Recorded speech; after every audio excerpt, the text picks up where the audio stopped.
ಕಳೆದ ಒಂದು ವಾರದಿಂದ ನಮ್ಮ ರಾಜ್ಯ ರಾಜಕಾರಣದಲ್ಲಿ ಆಗ್ತಾ ಇರುವಂತಹ ಬದಲಾವಣೆಗಳನ್ನು ನೀವೆಲ್ಲ ಗಮನಿಸಿದಿರ ಅಂತ ಅನ್ಕೊಳ್ತೀನಿ. ಏನು ಅಂತಂದ್ರೆ ಮುಖ್ಯಮಂತ್ರಿಗಳ ಒಂದು ಸ್ಥಾನದ ಬದಲಾವಣೆ. ಸೊ ಅಧಿಕೃತವಾಗಿ ನಿನ್ನೆ ಸಿಎಂ ಸಿದ್ದರಾಮಯ್ಯ ಅವರು ರಾಜೀನಾಮೆಯನ್ನು ಕೂಡ ಸಲ್ಲಿಸಿದ್ರು. ಸೊ ಆ ರಾಜೀನಾಮೆ ಅಂಗೀಕಾರ ಕೂಡ ಆಯ್ತು. ಈಗ ಹೊಸ ಸಿಎಂ ಯಾರು ಅನ್ನುವಂಥದ್ದು ಆಲ್ಮೋಸ್ಟ್ ಗೊತ್ತಿದೆ, ಬಟ್ ಅದರ ಪ್ರಕ್ರಿಯೆಗಳು ಎಲ್ಲ ನಡೆಯುತ್ತೆ. ಅಂಡ್ ಅದರ ಜೊತೆ ಈಗ ಸಚಿವ ಸಂಪುಟ ಸಭೆ ಕೂಡ ವಿಸರ್ಜನೆ ಆಗುತ್ತೆ.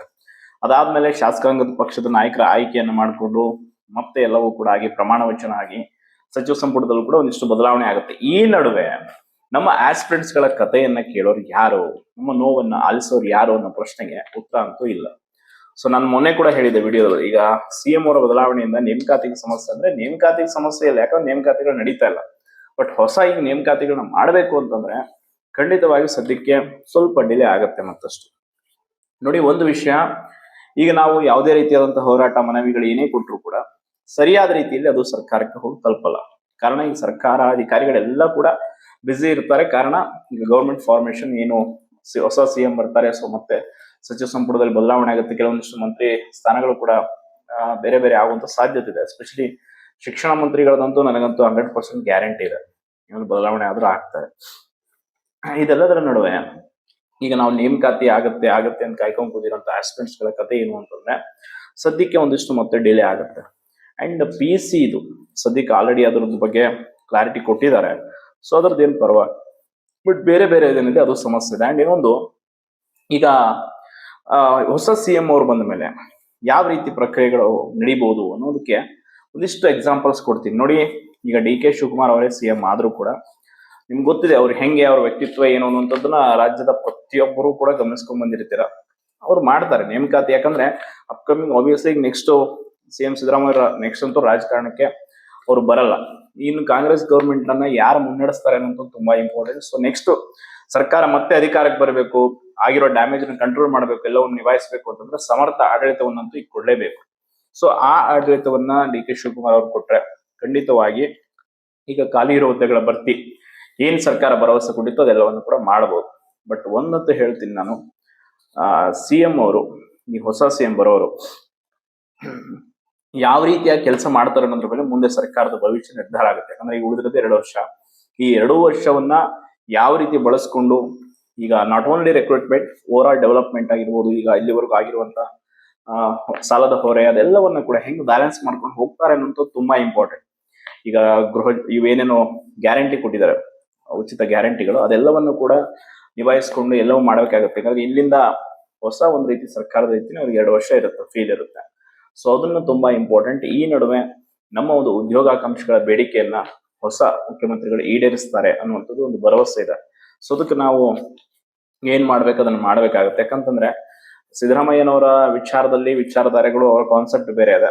ಬಟ್ ಈಗ ಯಾರೇ ಹೊಸ ಮುಖ್ಯಮಂತ್ರಿಗಳಾದ್ರೂ ಅವರ ವಿಚಾರಧಾರೆಗಳು ಬೇರೆನೇ ಇರುತ್ತೆ. ಸೊ ಅವರು ಯಾವ ರೀತಿಯಾಗಿ ಇದೆಲ್ಲದಕ್ಕೂ ಕೂಡ ರಿಯಾಕ್ಟ್ ಮಾಡ್ತಾರೆ, ಹೊಸ ರಿಕ್ರೂಟ್ಮೆಂಟ್, KPSC ರಿಫಾರ್ಮ್ಸ್ ತುಂಬಾ ಇದೆ. ಸೊ ಅದೆಲ್ಲವನ್ನ ಕೂಡ ನಾವು ಕಾದು ನೋಡ್ಬೇಕಿದೆ. ಅಂಡ್ ಇನ್ನೊಂದು ವಿಷಯ ಅಂತಂದ್ರೆ, ಈಗ ಏನೇನು ಖಾಲಿ ಇರೋ ಹುದ್ದೆಗಳು ಓವರ್ ಆಲ್ ಇದೆ, ಸೊ ಅಷ್ಟಂತೂ ಯಾವುದೇ ಕಾರಣಕ್ಕೂ ಭರ್ತಿ ಆಗಲ್ಲ. ಇನ್ನು 56,000 ಅಲ್ಲೂ ಕೂಡ ಅರ್ಧದಷ್ಟು ಹುದ್ದೆಗಳನ್ನ ಭರ್ತಿ ಮಾಡಿದ್ರು ಕೂಡ ನಾವು ಗ್ರೇಟ್ ಅನ್ಕೋಬೇಕು. ಯಾಕಂದ್ರೆ ಹಂಗಿರೋ ಸಿಚುವೇಶನ್. ಈಗ 1 ತಿಂಗಳು ಬರೀ ಇದರಲ್ಲೇ ಹೋಗ್ಬಿಡುತ್ತೆ. ಈ ಏನು ಪ್ರಕ್ರಿಯೆಗಳು, ಮೀಟಿಂಗ್ಗಳು, ಹೈಕಮಾಂಡ್ ಭೇಟಿ, ಆಮೇಲೆ ಪ್ರಮಾಣ ವಚನ, ಮತ್ತೆ ಹೊಸ ಸಚಿವರು ಅಲ್ಲಿ ಭಿನ್ನ ಮತ ಅಂತೆ, ಅವ್ರು ನಮ್ಮನ್ನ ಸಚಿವ ಸ್ಥಾನ ಕೊಡಿ ಆ ಬೇಡಿಕೆ, ಅಥವಾ ಈಗ ಸಿಎಂ ಸಿದ್ದರಾಮಯ್ಯನವರ ಬಳಗದ ವತಿಯಿಂದ DCM ಗೆ ಬೇಡಿಕೆ ಇದೆ, ಅವ್ರ ಮಗ ಯತೀಂದ್ರ ಅವ್ರನ್ನ DCM ಮಾಡಬೇಕು ಅಂತ. ಸೊ ನಮ್ಗೆ ಅವ್ರು DCM ಕೊಟ್ಟಿಲ್ಲ ಅಂತಂದ್ರೆ ಮತ್ತೆ ಅದಕ್ಕೊಂದು ಪಟ್ಟು ಹಿಡಿಯೋದು, ದಲಿತ ಮುಖ್ಯಮಂತ್ರಿ ಅನ್ನೋ ಒಂದು ಬೇಡಿಕೆ ಇದೆ. ಸೊ ಇದೆಲ್ಲದರ ನಡುವೆ ನಮ್ಮ ಬದುಕಂತೂ ಸರ್ವನಾಶ ಮಾಡೋದಂತೂ ಖಚಿತ. ಅವರು ಹಿಂಗೇ ಮಾಡ್ಕೊಂಡು ಹೋದ್ರೆ ಆ ಕಡೆ ಮತ್ತೆ GB ಎಲೆಕ್ಷನ್, ಇನ್ನು ರಾಜ್ಯಸಭಾ ಚುನಾವಣೆ ನಡೆಯೋದಿದೆ. ಸೊ ಅದಾದ್ಮೇಲೆ ಮತ್ತೆ ಸ್ಥಳೀಯ ಚುನಾವಣೆಗಳು ಬರುತ್ತೆ, ZP, ತಾಲೂಕ್ ಪಂಚಾಯತ್. ಯಾಕಂದ್ರೆ ಇದೆಲ್ಲ ರಿಯಾಲಿಟಿ.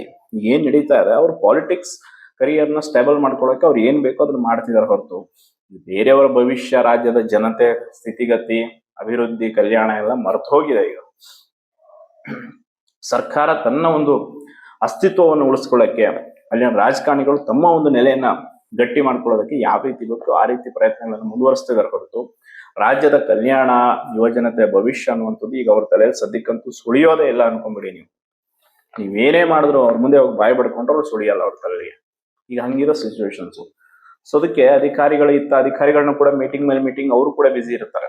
ಸೊ ಎಲ್ಲರನ್ನು ಕೂಡ ಇಲಾಖೆಗಳನ್ನ ಕೂಡ ಈಗ ಹೊಸದಾಗಿ ಮುಖ್ಯಮಂತ್ರಿಗಳು ಮತ್ತೆ ಇಲಾಖೆಗಳಿಗೆ ಎಲ್ಲ ಸೂಚನೆ ಹೋಗುತ್ತೆ, ಭೇಟಿ ಆಗೋದು, ಅದೆಲ್ಲ ಪ್ರಕ್ರಿಯೆಗಳು ನಡೀತಾ ಇರತ್ತೆ. ಒಟ್ಟಾರೆ ಒಂದ್ ರೀತಿ ಮುಖ್ಯಮಂತ್ರಿಗಳ ಬದಲಾವಣೆಯನ್ನ ನಾವು ವರ ಅನ್ಕೊಂಡ್ರೆ ಒಂದ್ ಕಡೆ ಶಾಪ ಅಂತ ಅನ್ಕೊಳ್ಬೋದು. ಈಗ ಹಂಗಿದೆ ಸಿಚುವೇಶನ್. ಮೊದಲೇ ಏನೋ ಒಂದು ನಡೀತಾ ಇತ್ತು, ಯಾವ್ದೋ ಒಂದು ಹೋಪ್ ಮೇಲೆ ಹೊಂಟಿದ್ವಿ, ಎಲ್ಲ ಏನೋ ಒಂದು ಮಾಡ್ತಾರೆ, ಇನ್ನೇನೋ ಆಗುತ್ತೆ ಅಂತ. ಬಟ್ ಈಗ ಸದ್ಯಕ್ಕೆ ಆ ಹೋಪ್ ಕೂಡ ಇನ್ನೊಂದು ಸ್ವಲ್ಪ ದಿನ ಡಿಲೇ ಆಗುವಂತ ಸಾಧ್ಯತೆ ಇದೆ.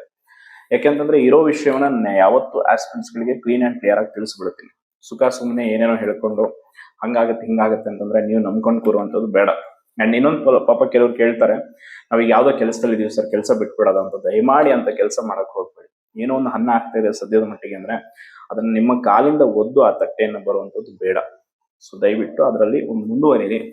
ಸಮಯ ಸಂದರ್ಭ ಅನುಸಾರವಾಗಿ ಆ ಸಿಚುವೇಶನ್ ನೋಡ್ಕೊಂಡು ಆ ಕೆಲಸವನ್ನು ಬಿಟ್ಟು ಪ್ರಿಪ್ರೇಷನ್ ಮಾಡಿ. ಯಾಕೆ ಅಂತಂದ್ರೆ ಈಗಿರೋ ಸ್ಥಿತಿಗತಿಯಲ್ಲಿ ಯಾವುದನ್ನ 100% ಆಗಿ ಹೇಳೋಕ್ ಸಾಧ್ಯನೇ ಇಲ್ಲ. ನೋಟಿಫಿಕೇಶನ್ ಆಗತ್ತೆ, ಆಗಲ್ಲ, ಹಂಗಾಗುತ್ತೆ. ಯಾಕಂದ್ರೆ ಮಂತ್ರಿಗಳ ಬದಲಾವಣೆ ಇದೆ, ಬೇರೆ ಬೇರೆ ಈಗೆಲ್ಲ ಇಲಾಖೆಗಳಲ್ಲೂ ಕೂಡ ಸ್ವಲ್ಪ ಶಫಲ್ ಆಗುತ್ತೆ, ಅದು ಇದು. ಸೊ ಇಂಥ ಸ್ಥಿತಿಗತಿ ಇದೆ ಸದ್ಯಕ್ಕೆ.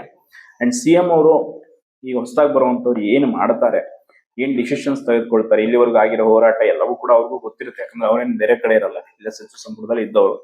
ಸೊ ಎಲ್ಲವನ್ನ ನೋಡಿರ್ತಾರೆ.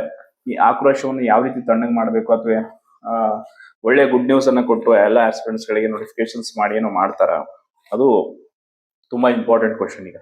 ಯಾಕೆಂತಂದ್ರೆ ಈಗ ಬರುವಂತ ಮುಖ್ಯಮಂತ್ರಿಗಳು ಇನ್ ಕೇಸ್ DK ಶಿವಕುಮಾರ್ ಅವರಾದ್ರೆ ಅವರ ಮೈಂಡ್ ಸೆಟ್ ಹೆಂಗೆ ಅಂತ ನಿಮ್ಗೆ ಗೊತ್ತಿದೆ. ಎಲ್ಲವನ್ನು ವ್ಯಾಪಾರ ದೃಷ್ಟಿಯಿಂದ ನೋಡುವಂತವ್ರು. ಅಂದ್ರೆ ಅವರ ಮನಸ್ಥಿತಿ ಹಂಗಿದೆ. ಅಂಡ್ ತುಂಬಾ ನೇರ ವ್ಯಕ್ತಿತ್ವ, ಯಾವುದಕ್ಕೂ ಕೇರ್ ಮಾಡುವಂತಾರಲ್ಲ. ತಪ್ಪು ದಾರಿ ಇದ್ರು ತಪ್ಪು ದಾರಿಯಿಂದೇ ಒಂದೇ ಸರಿ ಅನ್ನೋಂತ ಹೋಗುವಂತವ್ರು. ಸೊ ಸಿದ್ದರಾಮಯ್ಯ ಅವರ ರೀತಿಯಲ್ಲ, ಅವ್ರದ್ದು ಸಾಮಾಜಿಕ ಪರಿಕಲ್ಪನೆ ಬೇರೆ, DK ಶಿವಕುಮಾರ್ ಅವ್ರದ್ದು ಬೇರೆ. ಸೊ ಅಲ್ಲಿ ವ್ಯತ್ಯಾಸಗಳಂತೂ ನಮಗೆ ಸಾಮಾನ್ಯವಾಗಿ ಕಂಡು ಬಂದೇ ಬರುತ್ತೆ. ಯಾಕೆ ಅಂತಂದ್ರೆ ಒಂದ್ ರೀತಿಯಾಗಿ CM ಸಿದ್ದರಾಮಯ್ಯ ಅವರ ವಿಚಾರಧಾರೆಗಳಲ್ಲಿ ಒಂದೇನೋ ಇತ್ತೇನೋ ಪರಿಕಲ್ಪನೆ. ಯಾಕಂದ್ರೆ ಈ ಹಿಂದಿನ ಸರ್ಕಾರ ಇದ್ದಂಗೆ ನೀವು ನೋಡಿದ್ರೆ ಅತಿ ಹೆಚ್ಚು ನೋಟಿಫಿಕೇಶನ್ಸ್ ಆಗಿದ್ದೆ ಇವರ ಒಂದು ಸರ್ಕಾರದಲ್ಲಿ.